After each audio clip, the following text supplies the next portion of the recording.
Buenas tardes, apreciados estudiantes. Bienvenidos a esta webconferencia sobre la evaluación final, prueba objetiva cerrada POC del curso de electromagnetismo. Estaré visualizando allí el chat en caso de que tengan inquietudes. También pueden hacer la solicitud para hacer alguna acotación, alguna interacción. Por favor, me lo pueden solicitar. Esta webconferencia trata entonces sobre esta evaluación donde se les va a consultar sobre las temáticas del curso. Están incluidas todas las temáticas.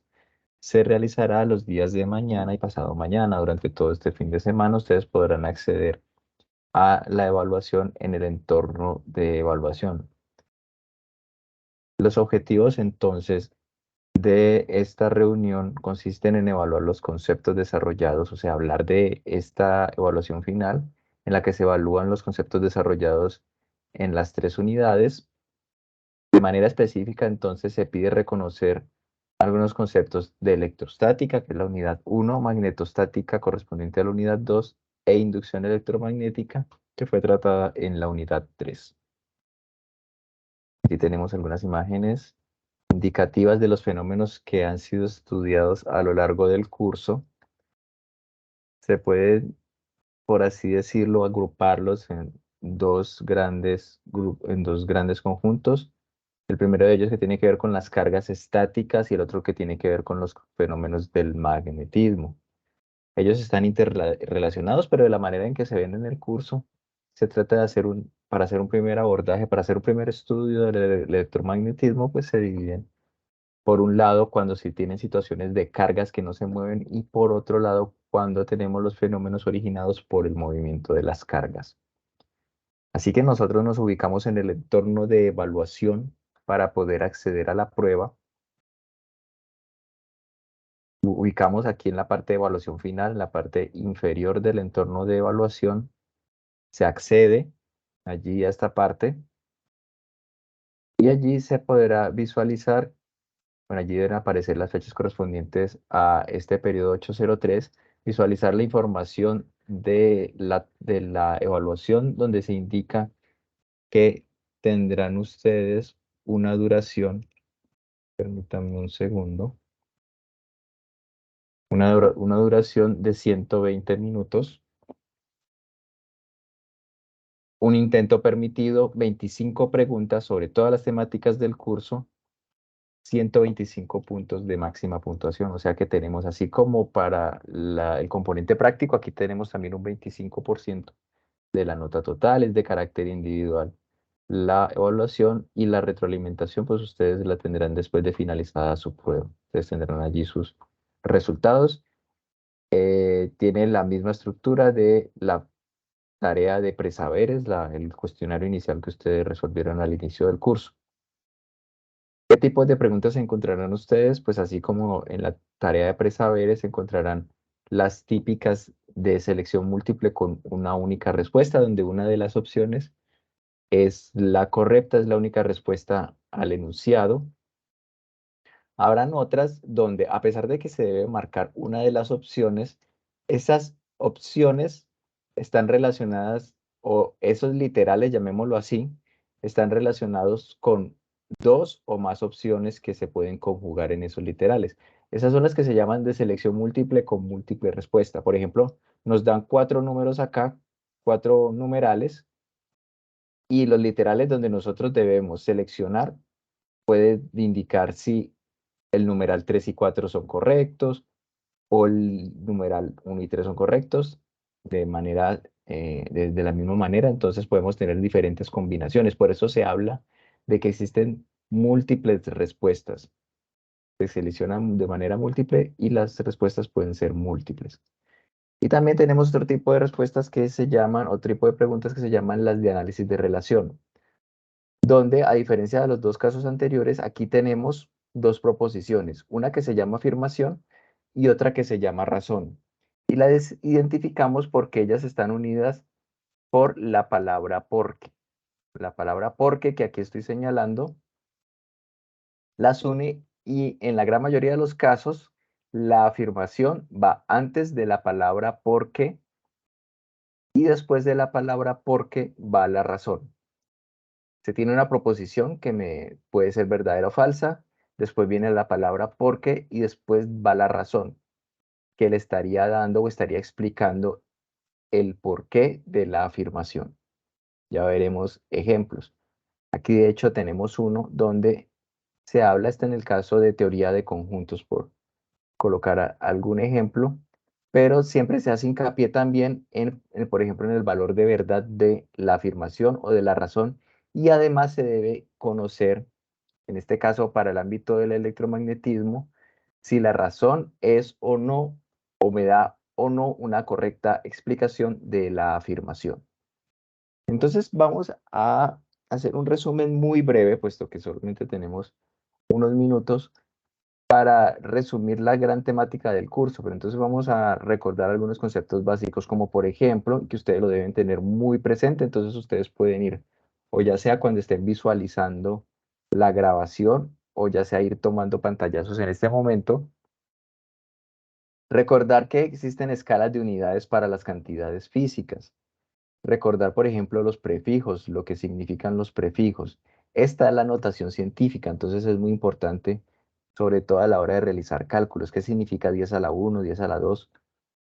Perdón, cómo se reemplaza en una calculadora o en el computador, en el programa que se está utilizando, cómo se reemplazan estos órdenes de magnitud cuando se tienen cantidades muy grandes o cuando se tienen cantidades muy pequeñas. Recuerden que en ese caso, para cantidades muy pequeñas, ya la notación científica se emplea colocándole un signo negativo al exponente. Y aquí tenemos en esta tabla lo que significan los diferentes exponentes negativos con respecto a la coma decimal.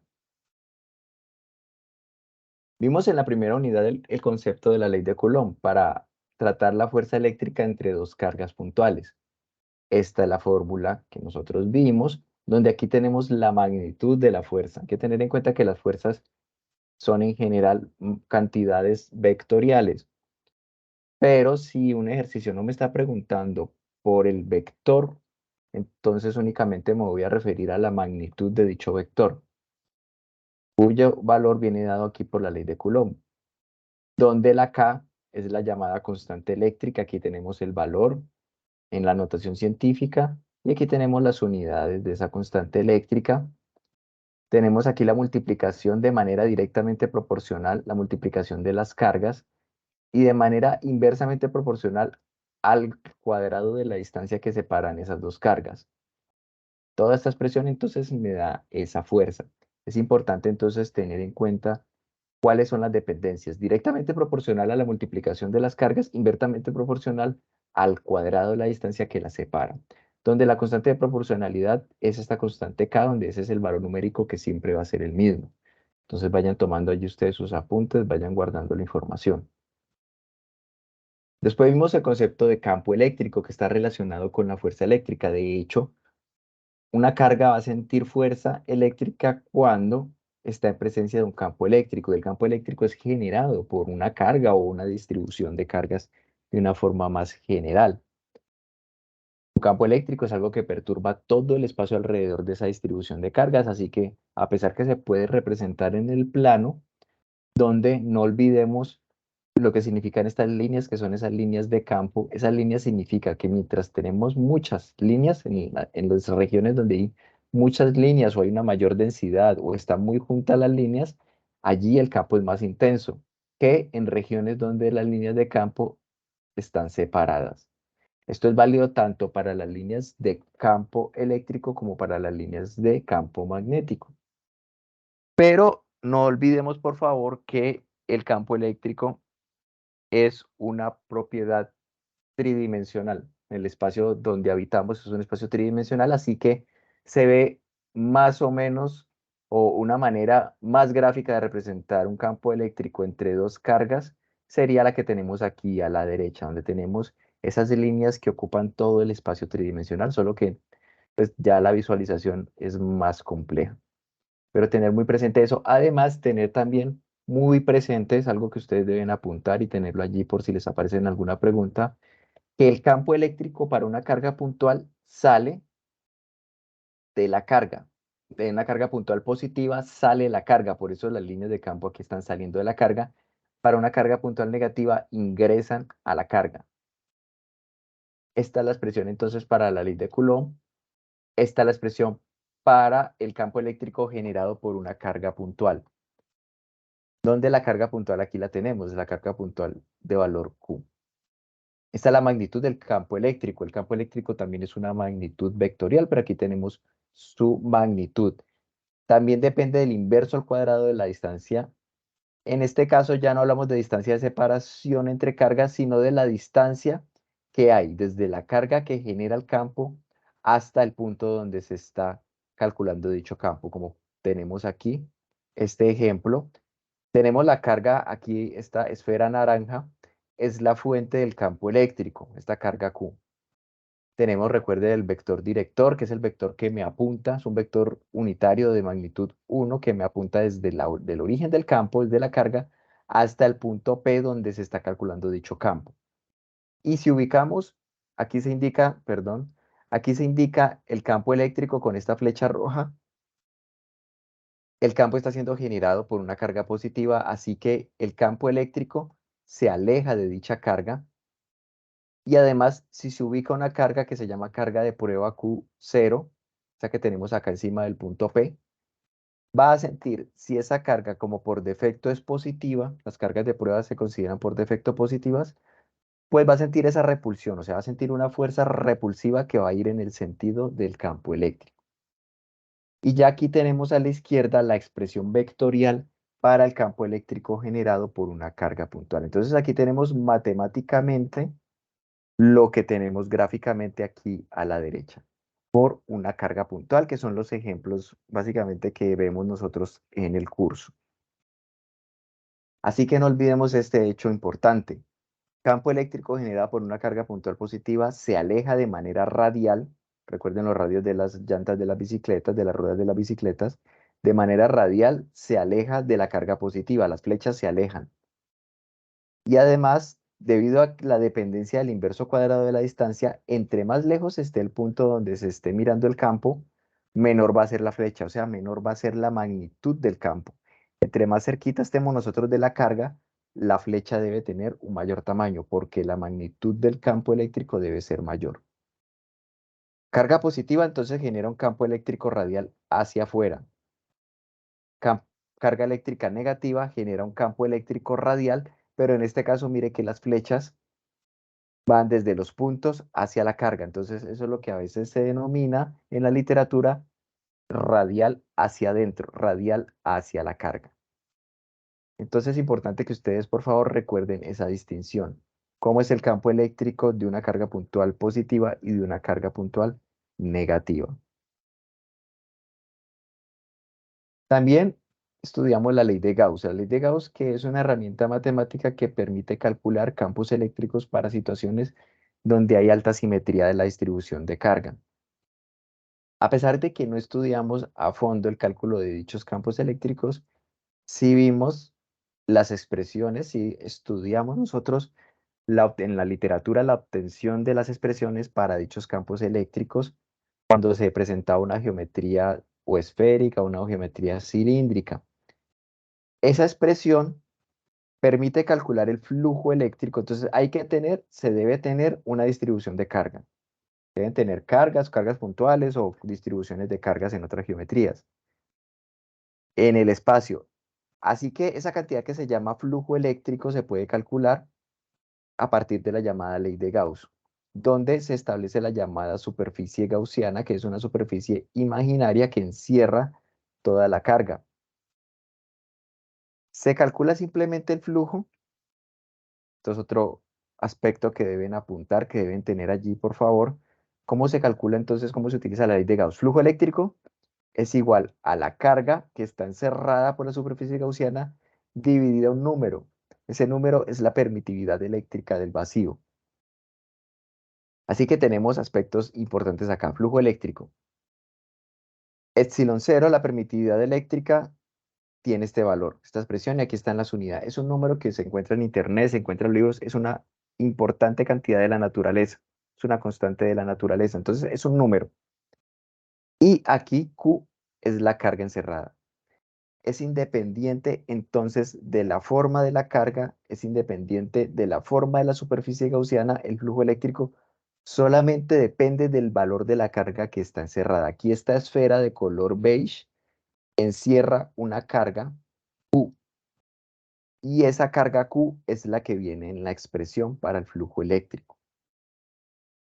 Así que tener en cuenta, por favor, eso. El flujo eléctrico solamente depende de la carga encerrada. Además, se demuestra en la teoría de la electrodinámica, se muestra que es independiente de la forma de la superficie gaussiana el cálculo del flujo eléctrico. Entonces, la ley de Gauss, ténganla presente por favor, es igual a la carga encerrada dividida la permitividad eléctrica. Solo depende de la carga encerrada. Y ya así rápidamente pasamos al concepto del magnetismo. En el magnetismo, para la unidad 2, trabajamos la magnetostática, cuando los campos magnéticos no cambiaban en el tiempo. Entonces vimos que inicialmente se descubrió el magnetismo, esa propiedad de algunos metales de ser atraídos por otros materiales. Inicialmente los griegos descubrieron materiales magnéticos en las rocas, por ejemplo. Después se diseñaron ya aleaciones, se diseñaron imanes permanentes, imanes que tenían un campo magnético mucho más intenso. Y además una propiedad muy importante de los campos de los materiales magnéticos, de las fuentes de campo magnético, es la que tenemos acá. Supongamos que tenemos un imán, una barra de imán permanente, y se fractura, se divide en dos. Lo que se va a obtener no es por un lado el polo norte y por el otro lado el polo sur del imán. Lo que se van a obtener son dos imanes. En este caso, si se fracturan dos, pero si se fracturan 10, se van a obtener 10 imanes, cada uno con su polo norte y con su polo sur. De tal manera que no se encuentra en la naturaleza el llamado monopolo magnético, o sea, no se encuentra únicamente un polo norte por un lado y únicamente un polo sur por otro lado, separados. Es muy importante entonces que ustedes apunten allí ese hecho. Si se divide un imán, lo que se van a encontrar son igual cantidad de fragmentos que se obtuvieron de imanes, cada uno con su polo norte y su polo sur. Pero además, históricamente se mostró de manera experimental que no solamente se tiene magnetismo en presencia de un imán permanente, sino que cuando se tenía corriente a través de un conductor, la aguja de una brújula sentía que pasaba algo. ¿Y qué siente la aguja de una brújula? Siente un campo magnético. O sea, detectaba la brújula la existencia de un campo magnético cuando había corriente a través de un conductor que estaba cerca a dicha brújula. Y además, la manera en que se deflectaba la aguja, o sea, la manera en que la aguja indicaba campo magnético dependía de la dirección de dicha corriente. Así que, ¿cómo se genera un campo magnético? Ya sea diseñando el material, creando el material o encontrando material en la naturaleza magnético, pero también se puede realizar haciendo pasar corriente a través de un conductor. Así que el campo magnético es una cantidad física que ya depende del movimiento de las cargas. Por ello se indicaba aquí estas frases comparativas. Para tener un campo eléctrico se necesita una distribución de carga que puede estar quieta en el espacio. Y además, una carga siente una fuerza debido a la presencia de dicho campo, que depende de dicha carga. Por otro lado, para tener un campo magnético se necesita una carga o una corriente, una carga que se esté moviendo o una corriente.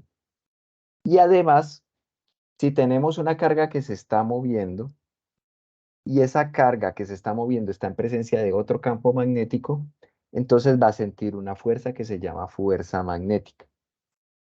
¿Ok? Entonces, cargas quietas me generan campo eléctrico. Cargas en movimiento me generan campo magnético. Pero también, si esa carga en movimiento está en presencia de otro campo magnético generado por otra fuente, va a sentir también una fuerza que se llama fuerza magnética. Así que aquí también hay un punto que les recomiendo tener muy presente. ¿Cuáles son las condiciones para que exista campo magnético? Bueno, que haya carga, que exista carga en movimiento. No solamente carga, sino que la carga tiene que estarse moviendo.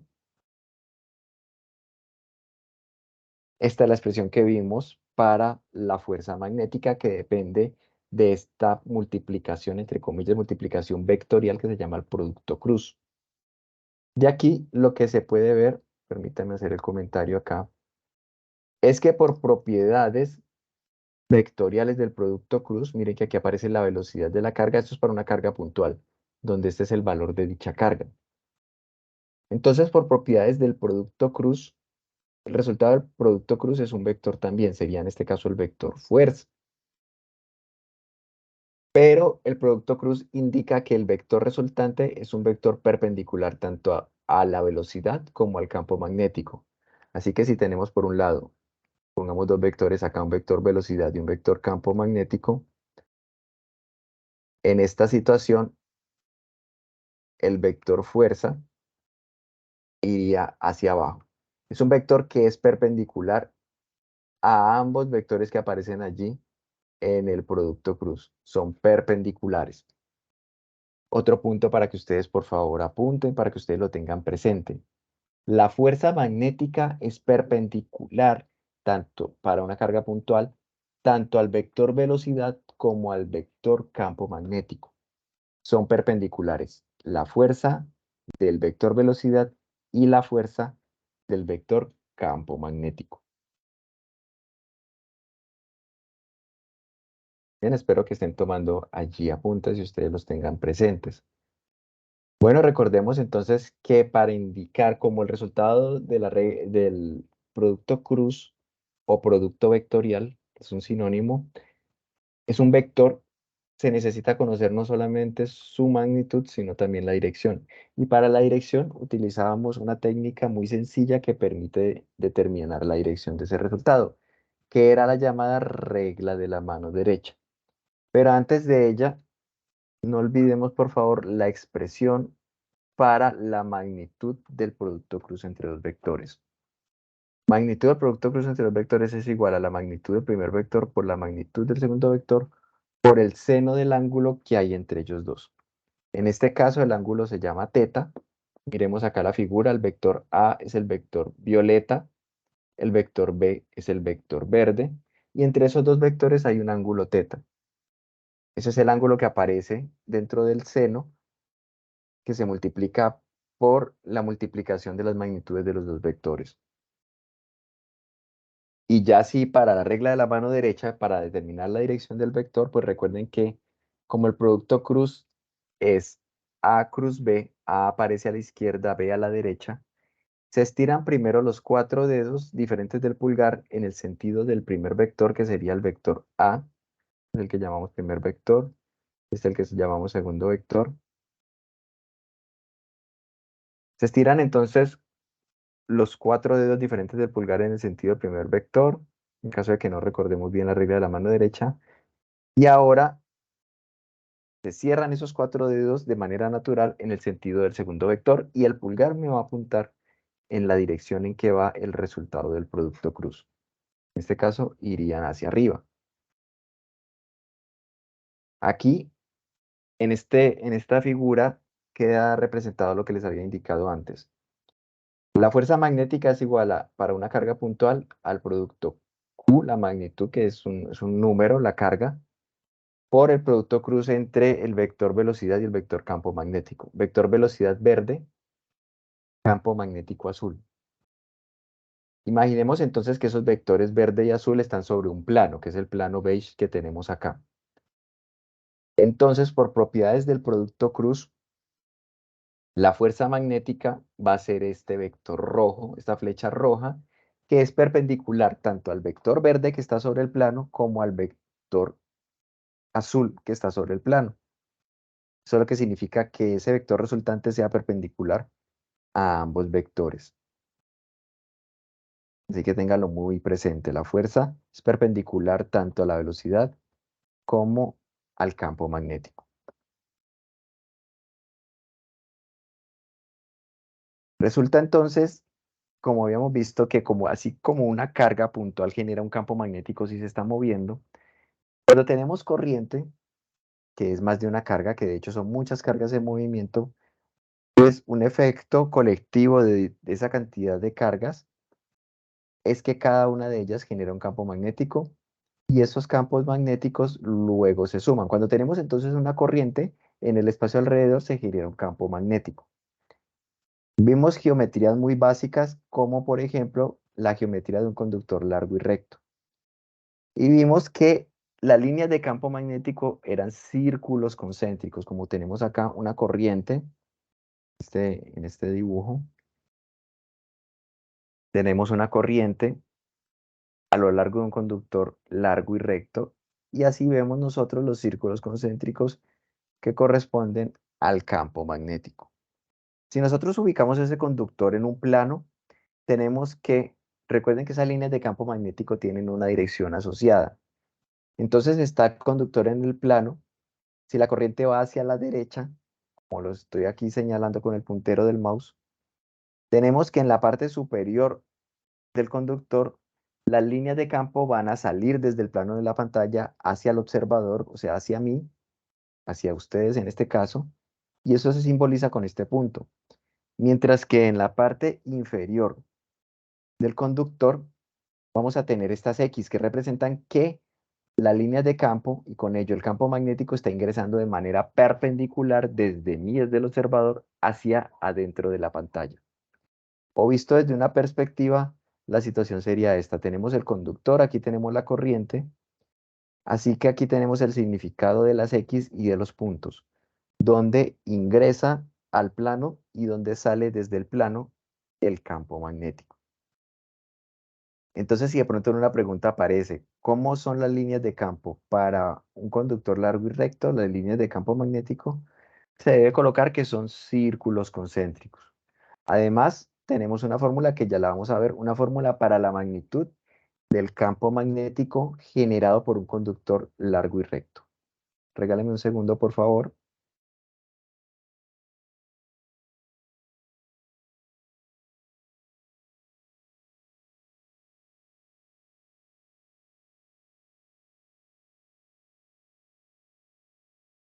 Muchas gracias. Entonces, tengamos allí presente y ya vamos a ver de nuevo la fórmula para que se tenga también allí a la mano a la hora de presentar la prueba.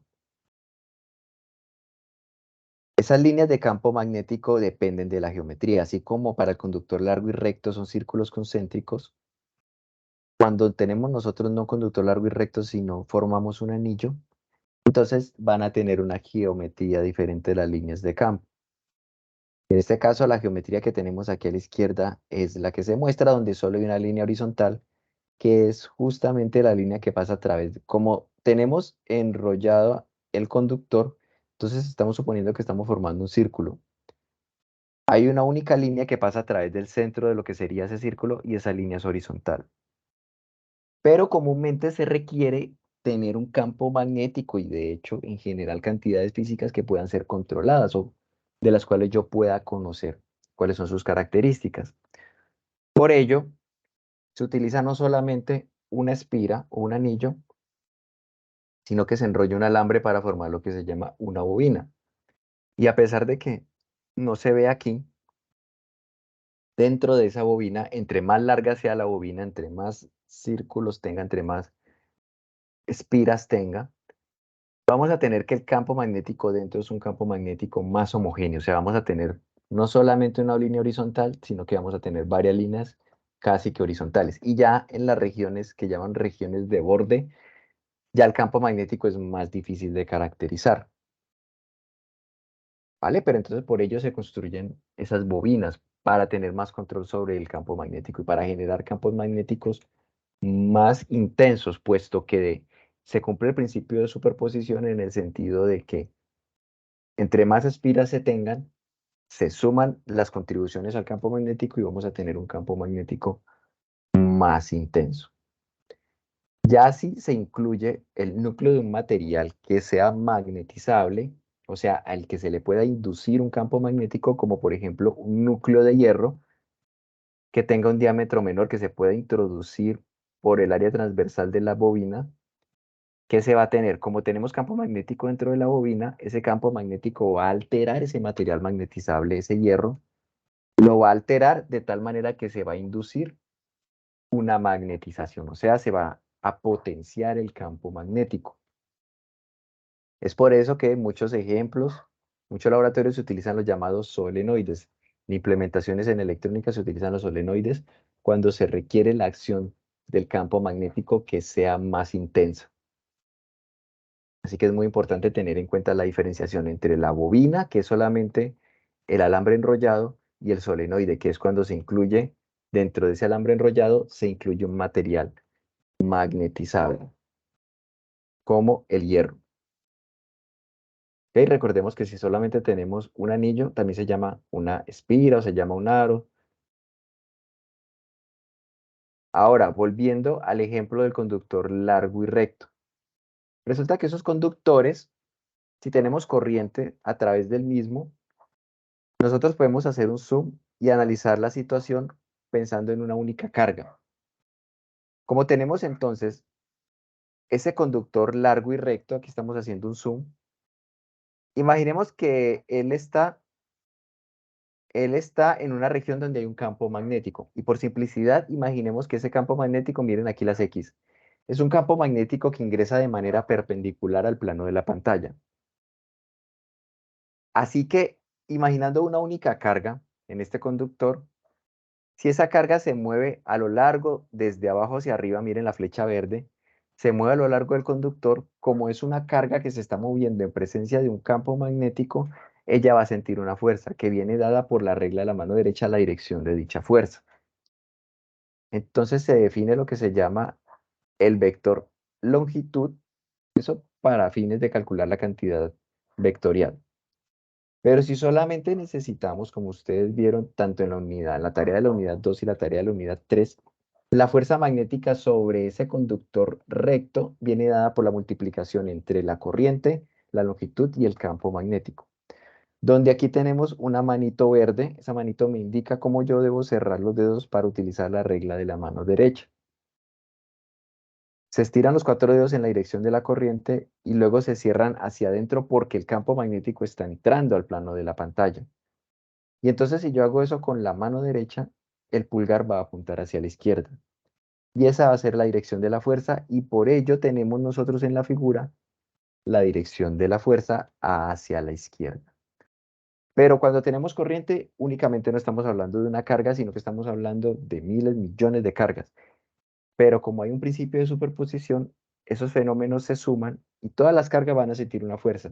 O sea que si yo analizo al conductor, o sea, es como si hiciera un zoom out, me alejo del conductor, lo que voy a ver es que si hay corriente a través del mismo, va a sentir una fuerza hacia la izquierda, va a tender a doblarse, va a tender a moverse hacia la izquierda, por causa de que las cargas en movimiento en presencia de campo magnético sienten una fuerza de tipo magnético. Ahora bien, el campo magnético, ¿cómo se calcula? Para una carga puntual que está en movimiento, el campo generado por dicha carga viene dada por esta expresión que tenemos acá, que también es bueno que la tengan a la mano, pueden tomar un pantallazo, luego cuando estén viendo el video, pueden ustedes apuntarla y tener allí en su cuaderno o en hojitas, tener ustedes las fórmulas más importantes. Ese campo magnético depende de una cantidad vectorial de un producto cruz. Depende de nuevo del inverso al cuadrado de la distancia. Y ahora me aparece, recuerden que para campo eléctrico me aparecía la permitividad eléctrica. Ahora aparece otra constante, que es la permeabilidad magnética. El número que tenemos aquí debajo. Esa permeabilidad, dame un segundo, esa permeabilidad magnética es un número que se encuentra en la bibliografía, en internet. Es una constante de la naturaleza y siempre va a tener este valor. Aquí tenemos las unidades en el sistema internacional. Así que tenemos nosotros otra nueva constante y además tenemos que el campo magnético generado es perpendicular tanto al vector velocidad como al vector director. Resulta que se puede mostrar entonces que tanto los círculos, las líneas de campo magnético alrededor de un conductor largo y recto son círculos concéntricos, Como también se puede encontrar una expresión para el campo magnético alrededor de ese conductor. La magnitud, en este caso, del campo magnético. Donde el R que aparece acá es la magnitud de un vector radial, por ejemplo acá. Es un vector de distancia radial donde R es igual a la magnitud del vector R. Es una fórmula entonces para esa magnitud. Ténganla por favor presente, puesto que si en un enunciado de un problema me hablan de un conductor largo y recto y me piden indicar cómo es el campo magnético, la magnitud del mismo, pues necesitamos nosotros la corriente y necesitamos conocer cuál es la distancia a partir del conductor de la que se separa el punto donde se va a calcular dicho campo. Permítame un segundo, por favor.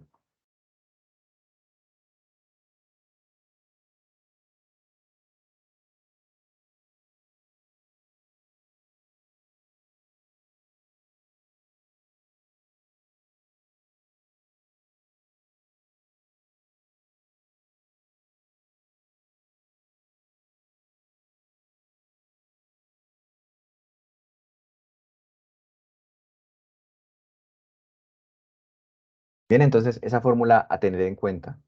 Si de pronto aparece en una pregunta esta situación específica, un conductor largo y recto, esta es la fórmula que depende de la distancia de separación y de la corriente, la distancia radial de separación. Aquí traté de diseñar un vector que me representa ese vector distancia, donde R solamente sin la flechita significa la magnitud de ese vector. Círculos concéntricos, recuerden, significa que tienen el mismo centro, comparten el mismo centro, donde el centro de los mismos es por donde pasa de manera perpendicular al plano, por donde pasa el conductor largo y recto. Aquí tenemos otra representación donde tenemos la convención de puntos y X cuando ya vamos a analizar en un plano cómo se comportan los vectores que atraviesan dicho plano. Ahora estoy pasando de manera breve todo lo que se vio durante el curso, pero haciendo hincapié en información que ustedes deben tener a la mano a la hora de realizar la prueba. Supongamos que tenemos un imán permanente. Aquí ya tenemos líneas de campo, pero en este caso líneas de campo magnéticas. Observen que se representan muchas líneas de campo dentro del imán, lo que significa que dentro del imán el campo magnético es muy intenso, a diferencia de las regiones exteriores del mismo. Si analizamos nosotros, si imaginamos que hay una superficie que va siendo atravesada por esas líneas de campo magnético, tenemos lo que llamamos flujo, en este caso de campo magnético que atraviesa esa superficie. Ese flujo magnético depende, vimos estas situaciones sencillas para el curso, situaciones en las que el campo magnético era constante y todas las líneas eran paralelas entre sí, situaciones en las que la superficie que estamos nosotros analizando es una superficie plana. Hablamos que se definía un vector que es perpendicular a dicha superficie, que se llama el vector área, que tiene dirección perpendicular a la superficie, o sea que cualquier vector que se ubique sobre la superficie va a ser perpendicular al vector área, y además la magnitud de ese vector área es el área de la superficie. Tenemos aquí abajo la expresión para el flujo magnético, depende tanto de la magnitud del campo magnético como de la magnitud del área, como del coseno del ángulo que hay entre los vectores área y campo magnético, o sea, los vectores azul y negro.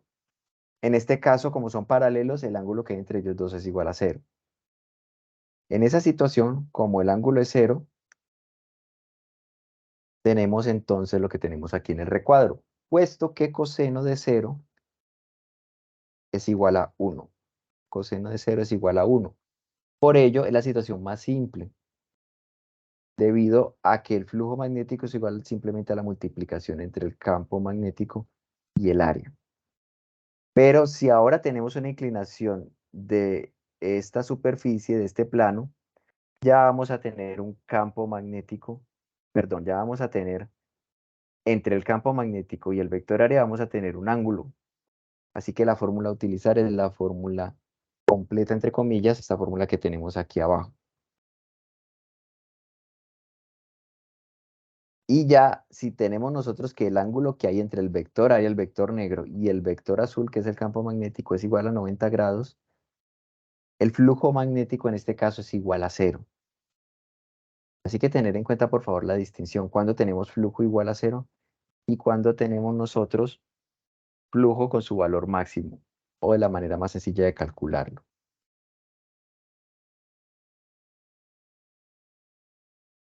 El estudio entonces del flujo magnético permitió introducir el concepto de la ley de Lenz. La ley de Lenz básicamente lo que indica es que la respuesta de un sistema cuando está sufriendo alteraciones en el mismo es a oponerse a dichas alteraciones. No olvidemos la expresión para el flujo magnético. Para los casos más sencillos, donde el campo magnético es constante, donde el área es constante y donde es constante también la inclinación que hay entre cualquier vector del campo magnético, la inclinación que hay del vector campo magnético con respecto al vector área, vector que es perpendicular a la superficie. Pero entonces, para hablar de inducción electromagnética y de la ley de Lenz, supongamos este ejemplo que analizamos en el curso. Supongamos que tenemos una espira por la que puede correr corriente, por la que puede transcurrir corriente.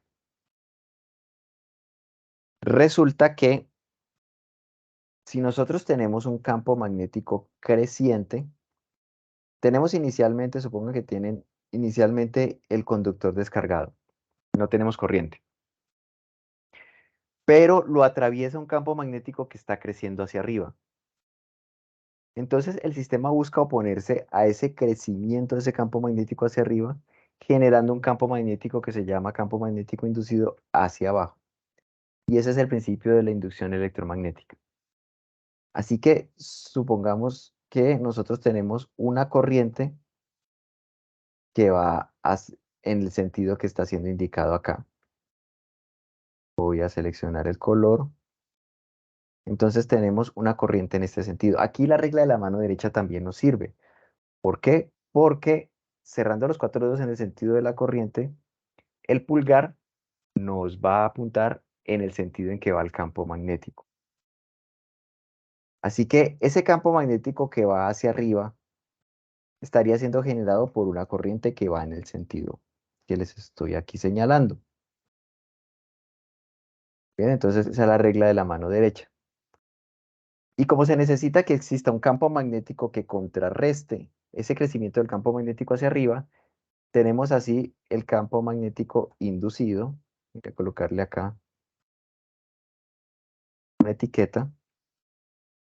Sería el campo magnético inducido hacia abajo para tratar de contrarrestar ese campo magnético hacia arriba que está creciendo.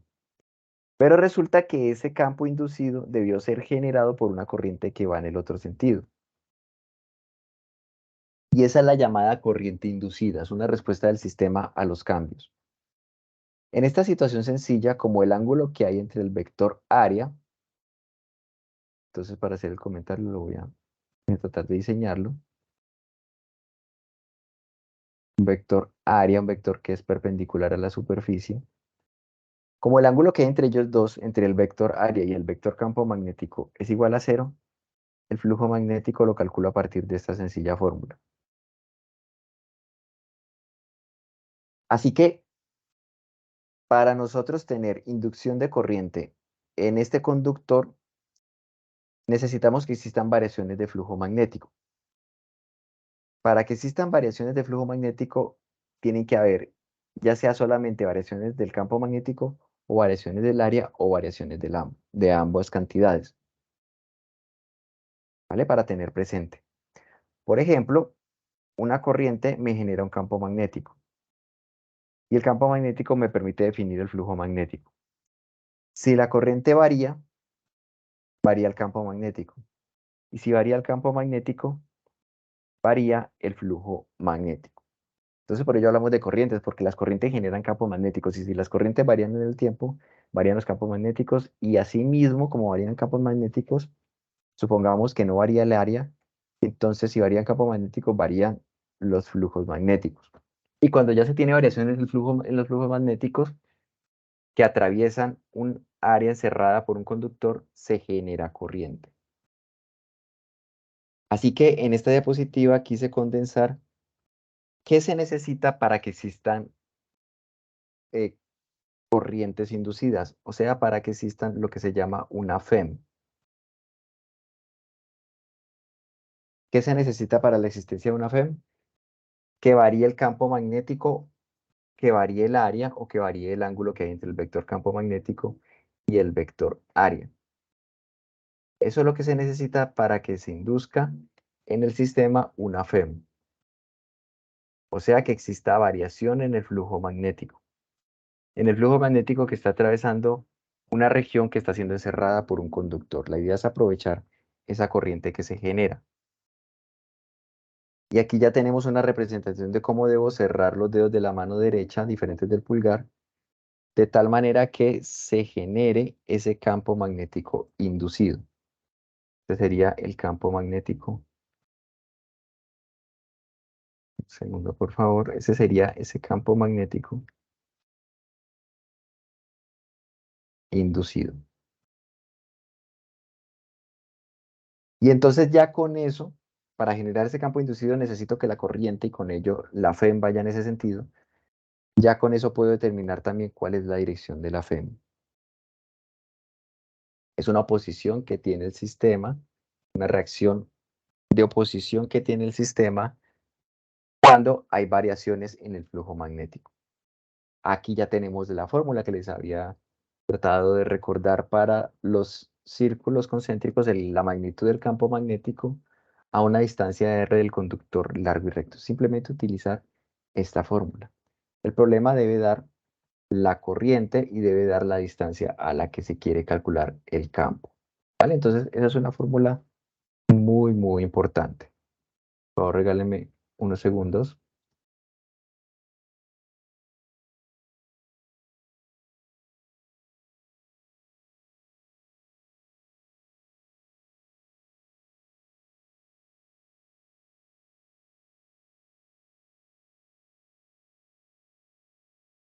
Gracias. Entonces, otra fórmula a tener presente, a tener muy, muy en cuenta. Pero de nuevo, la geometría es la de un conductor largo y recto.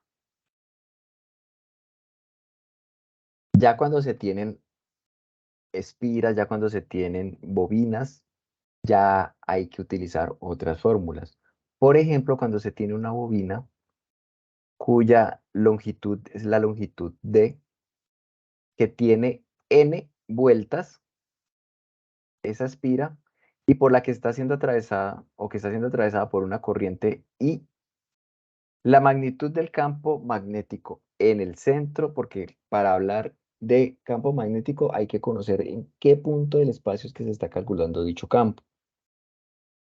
Por lo tanto, se puede mostrar que el campo magnético, y para que tengan ustedes muy presente esta fórmula, por favor, el campo magnético en el centro de la bobina viene dado por esta fórmula, donde de nuevo mu sub 0 es la permeabilidad magnética del vacío, N mayúscula es el número de espiras que hay en la bobina, D es el largo de la bobina, e I es el valor de la corriente que está atravesando la bobina. Así que aquí tenemos otra fórmula para que ustedes la tengan allí a la mano, por favor. Bueno, resulta que existe una cantidad que se llama la inductancia en las bobinas y tiene que ver con una relación de proporcionalidad que hay entre la FEM inducida, cuando se tiene una bobina en un circuito, la FEM inducida y la variación de la corriente. Cuando se tiene una bobina cuya área transversal es A, aquí la tenemos en rojo, está la expresión para el valor de esa inductancia. Así que si en un ejercicio se les pregunta cuál es una inductancia de una bobina, ustedes recurren a esta fórmula y comienzan a buscar si el problema les brinda el área o si les brinda por lo menos la geometría de ese área, si les brinda el número de vueltas, si brinda la distancia, el largo de esa bobina, que sería D, Y en este caso tenemos la permeabilidad magnética, pero no es la del vacío. Depende del material que exista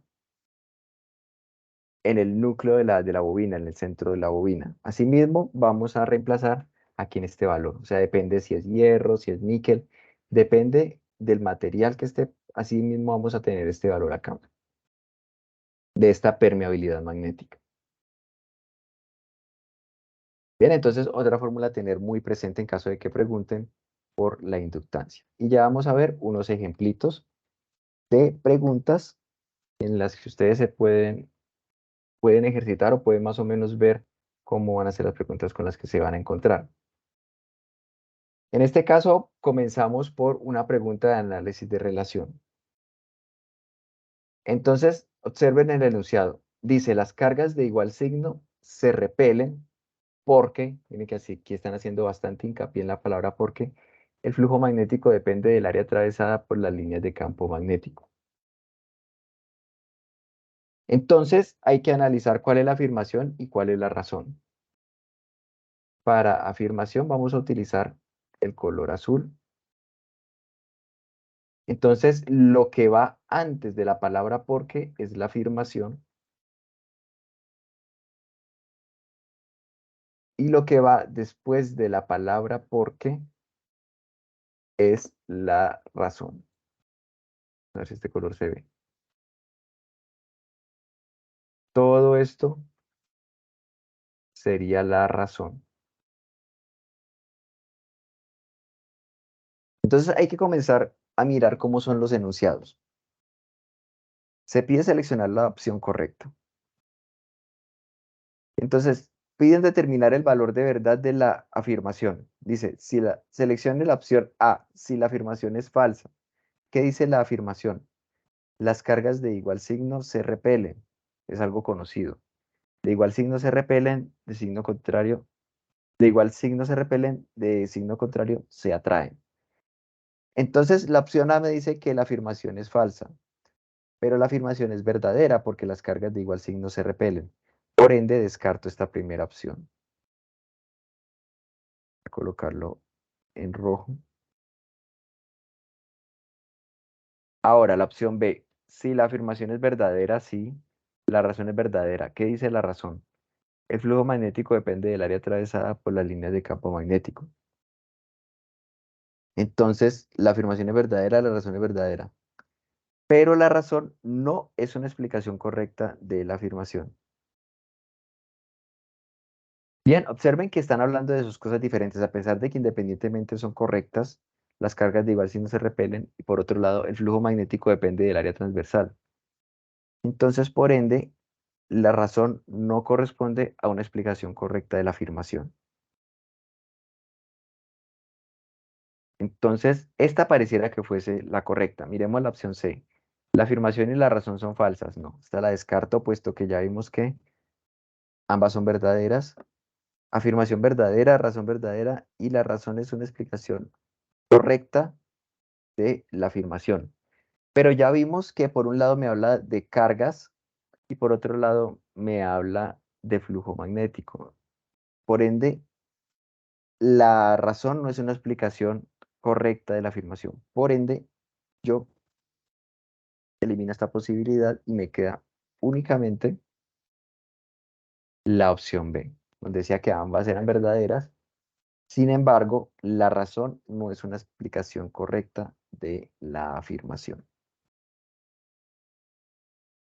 Ese es un ejemplo típico de preguntas de análisis de relación. Un segundo, por favor.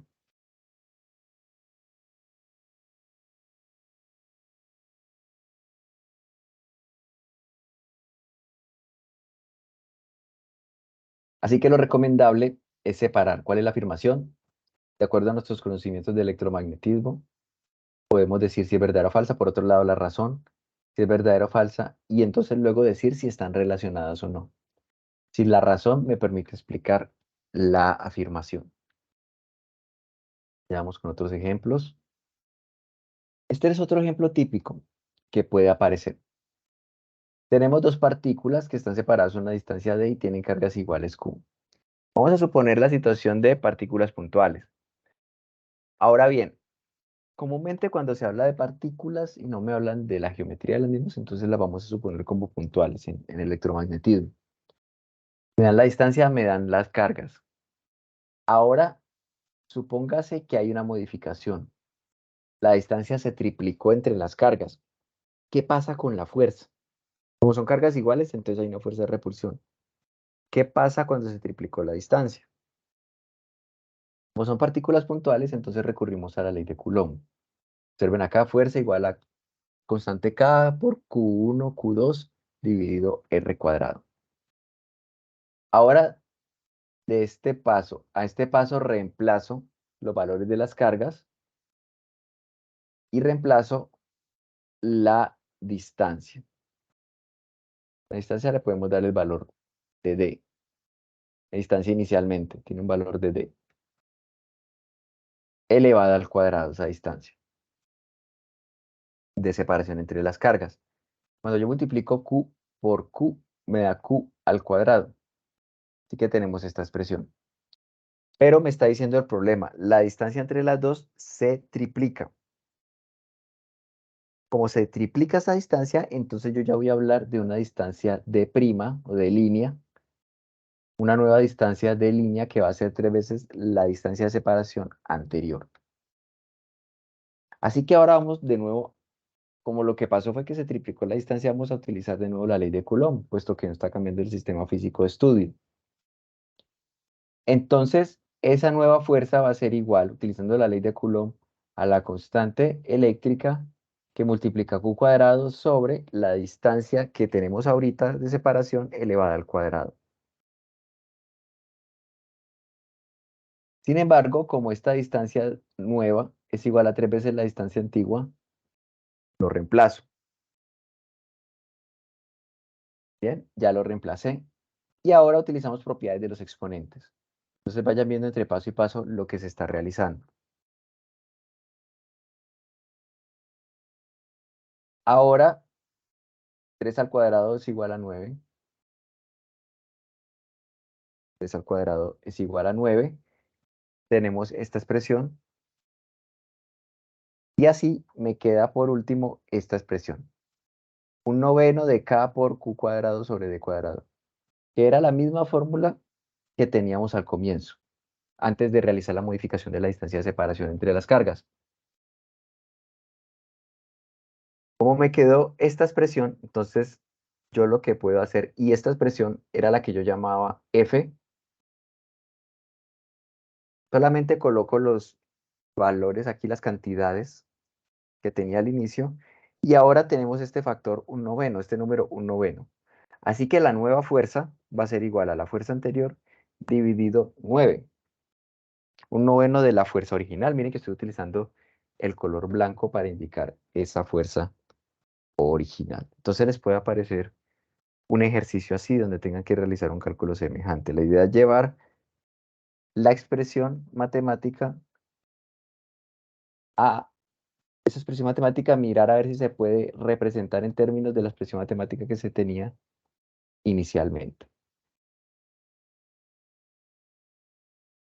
Por favor, entonces también tener presente por si de pronto aparece una pregunta de ese tipo o una pregunta puede ser más conceptual. Puede ser simplemente que pregunte cómo depende la fuerza de la distancia de separación, cómo depende la fuerza de las cargas, cómo depende la fuerza eléctrica de las cargas.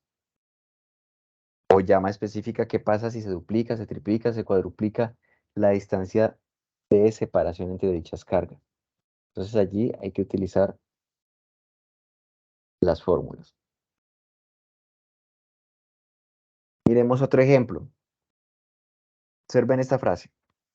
Para una carga puntual que se desplaza a una velocidad v, los vectores velocidad y fuerza magnética son paralelos. Está haciendo esa afirmación. Y me preguntan si es verdadera, si es falsa, si depende de la superficie gaussiana, pero la primera opción era dependiendo del valor de la carga. La segunda opción simplemente es verdadera, me dice verdadera solamente. Entonces, ¿qué dice la frase? Para una carga puntual que se desplaza a una velocidad v, ¿qué pasa con esos vectores? Recuerden cuál es la fuerza, ¿no? Me está preguntando por la fuerza magnética. Entonces la fuerza magnética depende del producto cruz entre la velocidad y el campo magnético.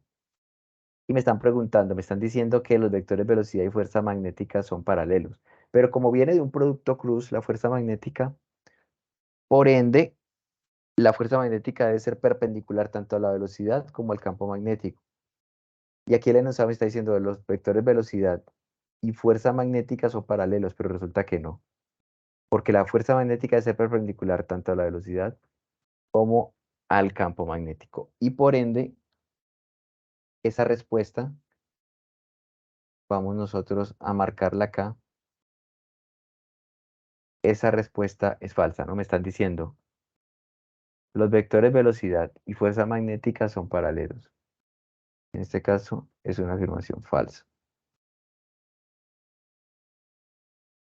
Entonces, leer muy bien la pregunta, por favor. Miren aquí cómo plantean la pregunta. Dice, los vectores velocidad y fuerza magnética, entre comillas todo, la frase es. Entonces hay que responder si es falsa o si es verdadera o si hay otra opción allí. Recordemos también el cálculo del radio de curvatura. Entonces, mientras recordamos, permítanme un segundo, por favor, recordando cuál es la situación que se estudiaba allí. Y observando, por favor, las fórmulas, recordando las fórmulas.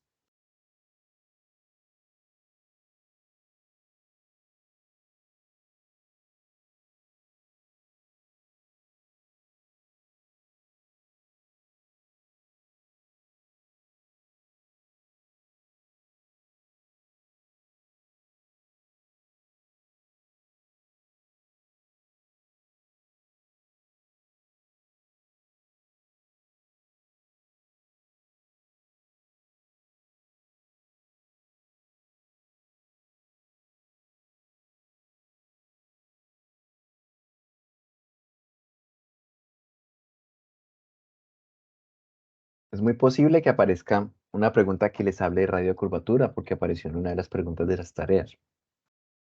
Entonces, allí tener en cuenta la relación o no, puede aparecer la radio de curvatura, entonces referirse, ir a la tarea y buscar cuál es la fórmula para radio de curvatura. En el caso de que pregunte como aquí, la frecuencia angular, aquí me están pidiendo, a partir del radio de curvatura y la velocidad, determinar la frecuencia angular y el periodo de movimiento. Entonces aquí tenemos unas fórmulas que también les serviría mucho tenerlas ustedes allí separadas. La relación que hay entre la velocidad en un movimiento circular. Entonces, ¿a qué movimiento nos estamos refiriendo? Al que ejecuta una partícula cargada que está en presencia de un campo magnético perpendicular al plano de la pantalla. En este caso, el campo magnético está ingresando desde mí, desde el observador, hacia el plano de la pantalla. Por ende, el movimiento que está ejecutando es un movimiento circular en el sentido contrario a las manecillas del reloj. Como es un movimiento circular, a esa trayectoria yo le puedo adjudicar un radio, ese es el llamado radio de curvatura. La relación entre la velocidad tangencial de la partícula y el radio de curvatura es la que tenemos acá, donde omega, esta W de aquí, es la llamada frecuencia angular. Y es lo que me están pidiendo. Me están pidiendo la frecuencia angular y luego el periodo. Resulta que esta es la fórmula para la frecuencia angular y el periodo yo lo puedo calcular aquí en verde a partir de la frecuencia angular. Esta es la expresión para el periodo en verde. Frecuencia angular en blanco y periodo que depende de la frecuencia angular. ¿Vale? Entonces siempre es bueno tener nuestras fórmulas, saber cómo se aplica. Por eso les estoy indicando la fórmula y les estoy recordando cuál es el fenómeno que se analiza. Ahora bien, van a haber preguntas bastante conceptuales que si ustedes conocen la respuesta, la responderán en unos cuantos segundos. Supongamos que tenemos una espira circular aquí en amarillo, y me piden determinar el campo magnético en el centro de una espira. Esta es la fórmula para la magnitud de dicho campo magnético, donde aquí tenemos el radio de la espira Y aquí tenemos la dirección de la corriente. Entonces, esta es otra fórmula que los invito a que por favor la tengan presente. Este es el campo magnético en el centro de la espira. Es una fórmula para campo magnético generado por este conductor, esta espira por la que atraviesa una corriente en el centro de la misma. Va en el sentido, en este caso va en el sentido antihorario. Y para recordarles que se utiliza la regla de la mano derecha para determinar el campo magnético. En este caso, si la corriente va en el sentido indicado, la regla de la mano derecha me dice que el pulgar va a apuntar hacia mí. Mientras que si va en el sentido horario la corriente, el campo magnético va a apuntar hacia adentro. Esta fórmula lo que me indica es la magnitud de dicho campo magnético. Por otro lado, otro ejemplo con el que ustedes se pueden encontrar y que se analizó en el curso es el de una barra móvil. Aquí se está indicando que se mueve con una velocidad v. Tenemos que esa barra se mueve sobre dos rieles conductores y esos rieles están unidos también por un material conductor de tal manera que se cierra el circuito. Además, tenemos un campo magnético que ingresa perpendicularmente al plano de la pantalla desde mí hacia el plano de la pantalla. Entonces, ¿qué es lo que está pasando? Tenemos aquí este recuadro y como se está moviendo una de las paredes del cuadro, está moviendo hacia la derecha, está aumentando el número de líneas que ingresan aquí en esta área. Está aumentando el flujo magnético. Como aumenta el flujo magnético, el sistema tiende a oponerse. Pero aquí, entonces tratemos de hacer un análisis de qué se podría obtener. Flujo magnético. En este caso, el vector área es un vector que se selecciona paralelo al campo magnético.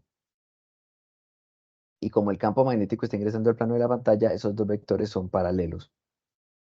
Por ende, como son paralelos, el coseno del ángulo que hay entre ellos dos es igual a 1. Así que esta es la fórmula para calcular el flujo magnético. Si hay cambios en el flujo magnético, quiere decir que hay cambios en el campo magnético o en el área. En esta situación no hay cambios en el flujo magnético, perdón, en el campo magnético, solo hay cambios en el área, la situación que estamos planteando aquí. Así que en amarillo tenemos la expresión para el flujo magnético. Dependería del cambio en el área. Con el tiempo, de hecho, se ve que hay un cambio en el área, puesto que se está moviendo esta pared. Pero como la geometría aquí me indica que es un rectángulo, que tenemos ese rectángulo, el área de ese rectángulo, perdón un segundo,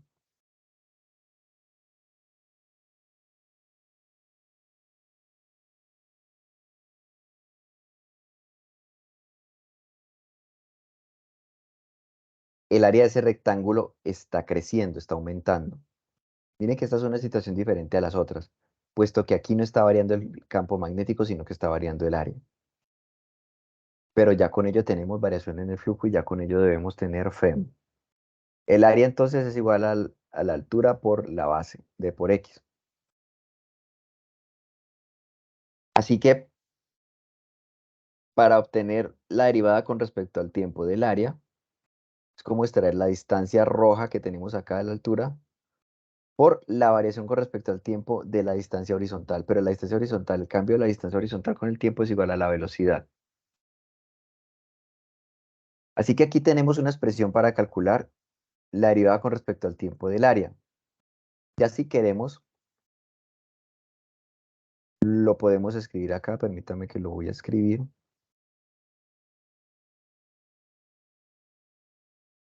Entonces, la variación del flujo magnético con respecto al tiempo es igual a B por la variación del área con respecto al tiempo, pero esto es igual a B por D por V. Esa sería la expresión para la variación del flujo magnético y la variación del flujo magnético con respecto al tiempo me da el valor de la FEM. Entonces tengan en cuenta por favor este desarrollo porque es posible que les aparezca también. posible que de pronto no les pida todo este desarrollo, pero sí les pida los resultados. Cómo saber cuál es la cantidad que está variando, que en este caso es el área que se induce una corriente, porque se genera una FEM. Además, aquí tenemos estos recuadros para no olvidar, por favor, cuando tenemos corriente en una dirección sobre un plano, sobre el plano de la pantalla, entonces nuestra regla de la mano derecha nos va a indicar si el campo magnético generado por dicha corriente sale desde el plano de la pantalla hacia mí o ingresa desde mí hacia el plano de la pantalla. Tenemos las dos situaciones donde tenemos movimiento de cargas antihorario y movimiento de cargas horario. Vale, este ejemplo también para que por favor lo tengan muy presente. Ahora bien, algo que ustedes analizaron en la bibliografía fue los circuitos que se pueden construir a partir de conductores. Y aquí tenemos un ejemplo muy sencillo. También los que ustedes se van a encontrar posiblemente en las preguntas van a ser muy sencillos. Aquí tenemos dos capacitores que están en paralelo. Entonces hay una fórmula para determinar la capacitancia equivalente de ese sistema de capacitores. Esta es la fórmula cuando los capacitores están en paralelo. Cuando los capacitores están, perdón, cuando están en paralelo, es esta, que es la suma de las capacitancias. La capacitancia equivalente es la suma de las capacitancias en paralelo. Pero cuando están en serie, sí hay que utilizar la fórmula un poquito más compleja porque se utilizan fraccionarios que tenemos aquí debajo. Y aquí tenemos señalado con la flecha amarilla cuál es la configuración en serie. Paralelo, la situación arriba, y en serie, la situación debajo. Vamos a marcarlo acá. Sería en serie esta situación. Y en paralelo, la que tenemos arriba.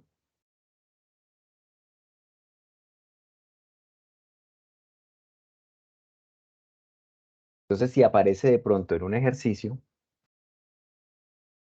tener a la mano allí la calculadora para realizar los cálculos de una forma más rápida, en caso de que lo necesiten. Ahora bien, un tema muy importante y el cual quiero solamente mencionarlo, colocarle la fórmula, es el del transformador. El transformador, de una manera muy básica, un principio del transformador, significa que se tiene un núcleo de hierro. En este caso tenemos un núcleo de hierro en forma de cuadrado, de rectángulo. Se tiene un embobinado por el que ingresa corriente y se tiene otro embobinado por el que sale corriente. El primer embobinado se llama el embobinado primario, el que tenemos aquí en rojo. El otro se llama embobinado secundario y es el que tenemos allí en azul. Resulta que si se tiene corriente que varía en el tiempo ingresando por el embobinado primario, que además del cual además se deben conocer el número de vueltas y el voltaje. Para la fórmula que les voy a mostrar debe conocerse el número de vueltas del embobinado primario y el voltaje que se le aplica. Además, si se conoce, se puede conocer la corriente de salida, se puede conocer también el número de vueltas del embobinado secundario y se puede conocer también cuál es el voltaje secundario. Si varía esa corriente primaria en el tiempo, varía el flujo magnético. Si varía el flujo magnético, entonces vamos a tener un flujo magnético variable y vamos a tener generación de corriente en este circuito secundario, en este embobinado secundario. Entonces, corriente que varía en el tiempo en el embobinado rojo me generaría corriente en el embobinado azul. Y resulta que esta forma es válida, donde tenemos aquí voltaje secundario en el numerador, voltaje primario en el denominador, número de vueltas del voltaje secundario en el numerador, número de vueltas de voltaje primario en el denominador. Es válida de una forma muy básica para los transformadores esta relación. ¿Y qué pasa? Vamos a ver con este ejemplo qué es lo que permite obtener en principio el transformador. Supongamos que tenemos los valores de los números de espiras y tenemos uno de los voltajes, que sería en este caso el voltaje primario. Es lo más común, se debe conocer el voltaje que se le está inyectando allí al sistema. Resulta que con esa fórmula, si me están preguntando cuál es el voltaje secundario o el voltaje de salida, mire que ya tenemos las cantidades restantes de la fórmula. Bien, entonces como ya tenemos la fórmula, yo podemos despejar la incógnita, que sería el voltaje secundario. Se reemplazan todas las cantidades, me da 100 voltios, y entonces ahora podemos comparar. Pero antes de ello, miremos las cantidades que me está dando el problema. Me está dando que el embobinado rojo tiene 500 vueltas, mientras que el embobinado azul tiene 1000. Estamos suponiendo una situación en la que hay muchas más, bueno, hay el doble de vueltas en el embobinado secundario que en el embobinado primario. O sea que del primario al secundario se duplicaron el número de vueltas y en el primario se tenían 50 voltios. Al hacer los cálculos, que los invito a que por favor lo hagan, se encuentra que el voltaje secundario es de 100 voltios.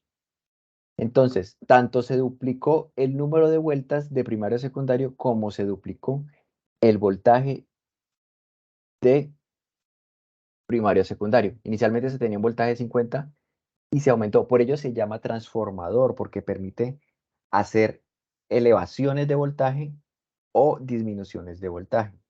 Eso es lo que hacen los transformadores, utilizando de manera muy básica, pero este es el principio que utiliza.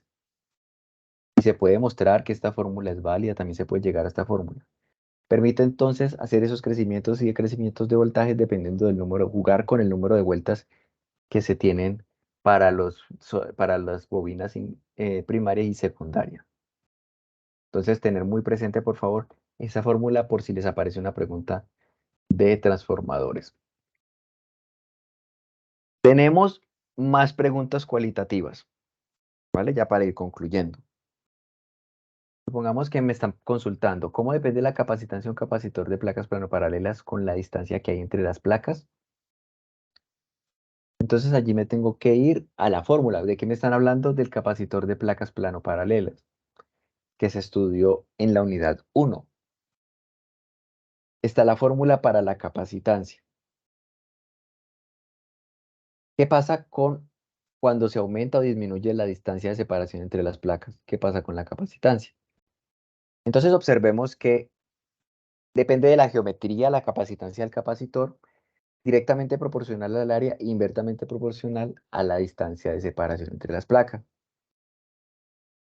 Por ende, si me está preguntando cómo depende la capacitancia de esa distancia, entonces la distancia aparece acá en el denominador y por ende busco si entre las opciones hay una que me indique que depende del inverso de la distancia.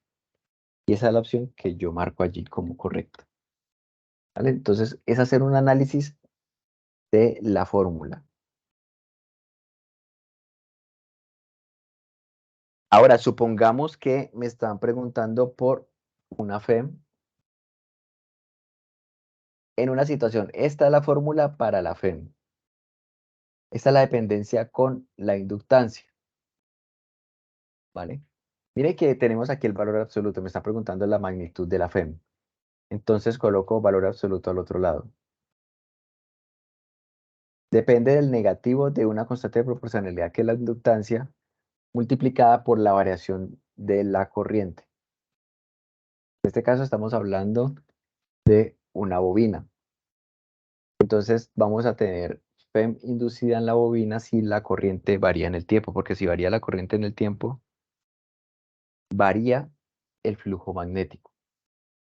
Supongamos que tenemos una variación de corriente de 2 amperios a 6 amperios. Corriente inicial 2 amperios, corriente final 6 amperios. Entonces ahora hablamos de, perdón, de esta derivada como un delta, un cambio en la corriente. Y supongamos que esa variación ocurrió durante 3 segundos. Entonces yo reemplazo este de ITT por delta I sobre delta T.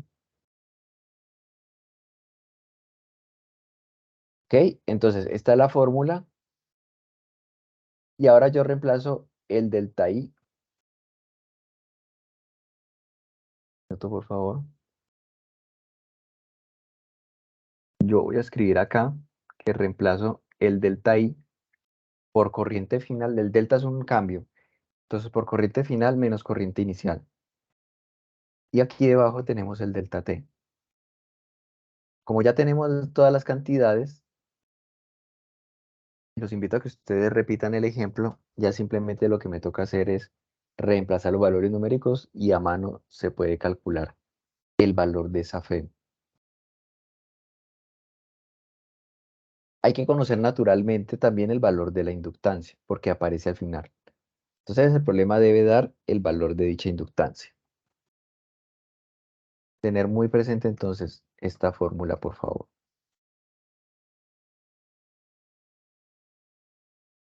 Ahora, otra pregunta tipo. Miren lo que están consultando acá. ¿De qué factores depende el flujo magnético principalmente? Recuerden que cuando estábamos ahorita repasando flujo magnético, entonces se los indiqué. Seleccione la opción correcta. Entonces es conveniente revisar todas las opciones y comenzar a ir descartando las opciones que definitivamente nos parezca que no tienen nada que ver con la pregunta. La primera opción, estamos hablando de flujo magnético, ¿cierto? Me habla de área, temperatura y peso. Cuando hablamos de flujo magnético, nosotros no hemos considerado peso ni temperatura. Por ende, de entrada, vamos descartando esta primera opción.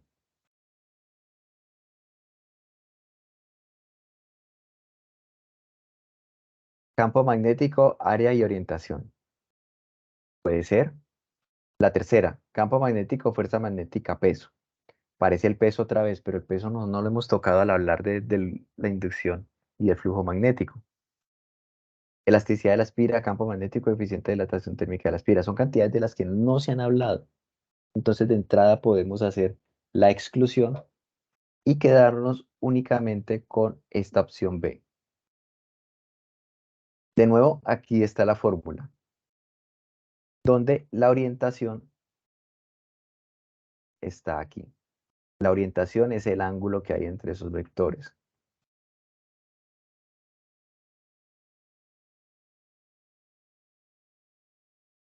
Así que por ello, la opción correcta, de nuevo, tachando esas opciones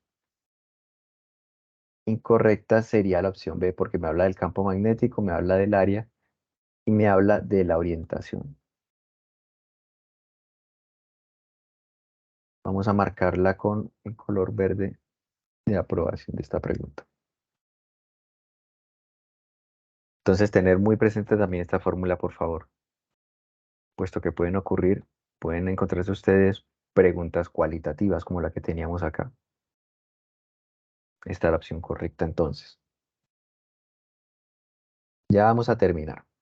Tenemos otra pregunta. ¿Cómo se llama la energía asociada a la altura? Entonces, estas son preguntas que tienen que ver con física en general. Y de hecho, estudiando la literatura en electromagnetismo, vemos que hay referencia a los tipos de energía.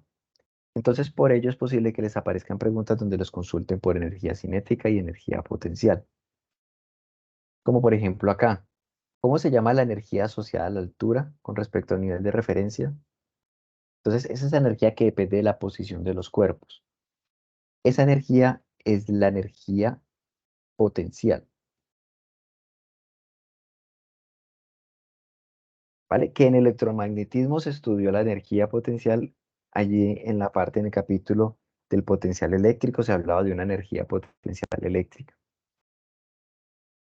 De hecho, la otra opción es cinética, depende de la velocidad térmica, depende de las propiedades térmicas del sistema, y química depende de las reacciones químicas. Entonces, es esa energía potencial la respuesta correcta. Ahora, observen cómo plantean esta pregunta. ¿En cuál de las siguientes situaciones se puede decir que no existe un campo magnético? Entonces no olvidemos cuándo es que se genera un campo magnético. Cuando hay movimiento de cargas, cuando hay corrientes que son movimiento de cargas. Es allí cuando existe un campo magnético, también cuando existe un imán permanente. Entonces miren, esta es una pregunta de opción múltiple con múltiple respuesta. Tenemos cuatro opciones numéricas. 1, cuando la corriente a través del conductor es nula. 2, cuando hay cargas eléctricas en movimiento. 3, una barra de plástico descargada. 4, cuando hay presente un imán permanente. Pero me están diciendo en cuál de esas situaciones no existe un campo magnético. Entonces, cuando hay corriente a través de un conductor, cuando esa corriente es nula, allí no hay un campo magnético. Cuando hay cargas en movimiento, sí hay un campo magnético. Una barra de plástico descargada ni siquiera tiene cargas, no hay campo magnético. Cuando hay presente un imán permanente, sí hay campo magnético. Por ende, los invito a que ustedes mismos la respondan haciendo el análisis. Cuando hay cargas en movimiento, sí hay campo magnético. Cuando la corriente es nula y cuando hay una barra descargada. Estoy marcando aquí con un chulito simplemente porque me están preguntando por la no existencia del campo magnético. Entonces debo buscar entre las opciones si hay una que me marque 1 y 3. 1 y 3 está bien. De todas formas, siempre es conveniente observar las demás opciones, porque muchas veces se pasan en la lectura del enunciado, se pasan algunos detalles que nos pueden hacer quedar mal el punto. Así que esa opción 1 y 3 son las correctas porque allí no hay campo magnético. Y ya unos comentarios para culminar, solo para que también lo tengan ustedes muy presente. Supongamos que en un problema me están diciendo, estamos hablando de un campo magnético generado por una carga puntual. Entonces, la fórmula que me describe ese fenómeno es la que estoy aquí encerrando. Pero resulta que me están preguntando de pronto no el campo directamente, sino que me están preguntando el valor de la carga. Entonces, en esa situación, yo despejo el valor de la carga, pero me tienen que haber dado el valor del campo ya, me tienen que haber dado el valor de la distancia y me tienen que haber dado el valor de la constante eléctrica. Ese es un valor dado siempre. Es dependiendo de la cantidad que esté pidiendo el problema. No necesariamente me tienen que pedir siempre el valor del campo eléctrico, pero el problema sí me puede estar diciendo, se tiene un valor de campo eléctrico de tanto, se tiene un valor de distancia de separación de tanto, y la constante eléctrica. O ya si me piden la distancia, se tiene que hacer otro tipo de despeje y ya depende, en este caso, de cómo es la distancia para despejarla, entonces se pasa al otro lado como una raíz cuadrada. ¿Vale? Entonces, saber bien cuál es el sistema y cuál es el fenómeno físico que se está estudiando y cuáles son las cantidades que me está dando el problema. Si el problema me está dando la carga y el campo eléctrico, puedo calcular la distancia de separación, perdón, la distancia al punto donde se está calculando el campo. Para que lo tengan presente, de pronto esta fórmula les van a servir también. Y la fórmula cuando tenemos un solenoide para la inductancia. Entonces es esta fórmula, donde aquí me aparece la letra griega mu. Ese mu, si está, o sea, si no es un solenoide, sino una bobina, el mu cambia a ser mu sub 0. Pero si no, si lo que tenemos es un solenoide, tenemos un núcleo, por ejemplo, un núcleo de hierro, entonces ya no tenemos vacío y por lo tanto tenemos que utilizar el valor de mu de la permeabilidad magnética para el hierro. Pero esta es una fórmula también que les puede ser muy útil. La inductancia de un solenoide. Entonces los invito por favor a que tomen un pantallazo, a que separen esa fórmula. También saber responder preguntas como ¿qué es un solenoide? ¿Qué es una bobina? ¿Qué es una espira? Eso también es muy importante. ¿Por qué? Porque puede aparecerles en una de las preguntas. Y además no olvidemos el principio de superposición, que cuando tenemos n espiras, la fen aumenta. O sea que es diferente la fen de una sola espira artesanal, la fen de una bobina de una única espira, es menor que la fen que se genera en una bobina de muchas espiras, porque se suman todas las contribuciones de todas las espiras. Se suman, se tiene el principio de superposición y entonces depende de ese n, que es el número de espiras.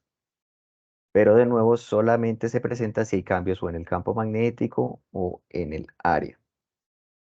Ahí se tendría una variación en el flujo magnético. ¿Ok? Y entonces eran estos comentarios últimos para que los tenga presente porque también pueden aparecer preguntas, muchas van a ser cualitativas, entonces solamente tener a la mano las fórmulas, tener los conceptos claros, y ya con ello ustedes podrán responder el cuestionario. Ya tenemos un espacio en caso de que pronto tenga alguna pregunta.